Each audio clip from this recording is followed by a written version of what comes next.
दशैंको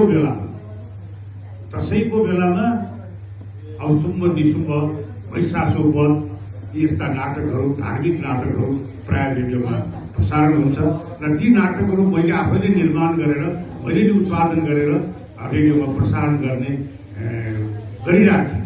त्यही सन्दर्भमा अब दानव देवता दानवको जुन द्वन्द्वको सिर्जना भइरहन्छ र त्यसमा अब दानव देवताहरूले अब दानवलाई कसरी सिद्ध्याउने त भनेर एउटा चण्डी भगवतीको चाहिँ सृजना सबै शक्ति पुञ्जकोबाट एउटा सुन्दरीको सृजना हुन्छ।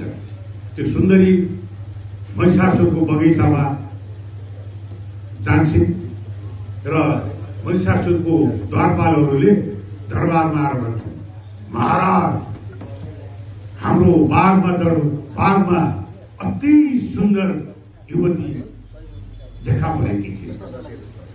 महाराजलाई यो कुरा बिन्ती चढाउन साँच्चीकै सुन्दरी छे हो महाराज लै जान्छ नभन्दै हो बागमा अति सुन्दर नारी देख्छ। अति सुन्दर यो स्वर्गको अप्सरा पो हो कि को हो?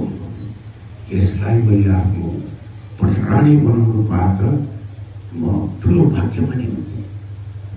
हे सुन्दरी तिमी को हो? तिम्रो सुन्दरताले म मोहित भएँ।